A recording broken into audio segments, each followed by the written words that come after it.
نحن نقص عليك أحسن القصص بما أوحينا إليك هذا القرآن. بسم الله الرحمن الرحیم.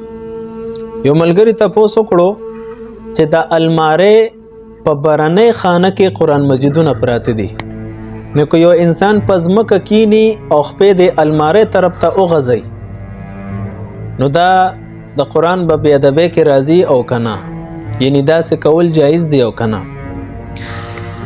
فتاوی هندیه کې دی مد الرجلین الى جانب المصحف ان لم يكن بحذائه لا يكره وكذا لو كان المصحف معلقا في الوتد وهو قد مد الرجل الى ذلك الجانب لا يكره.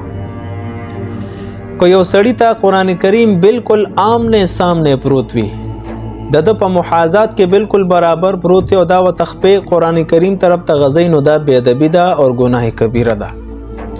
البته کو د محاذات د سر نه اوچت پروت وي، د الماره په هر حصہ کې وي، بره کې وي، لاندې حصہ کې وي، خو د سر نه د خپونه اوچت پروت وي او د خپې غزولې وي خو لاندې طرف ته، نو دا بیا جایز دی، د کې هیڅ قسم کراهت نشته.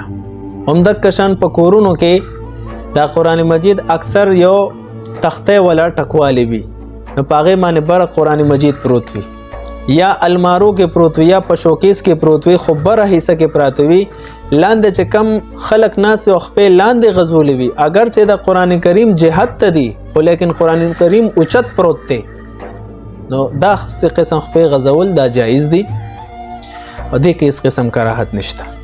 سلام.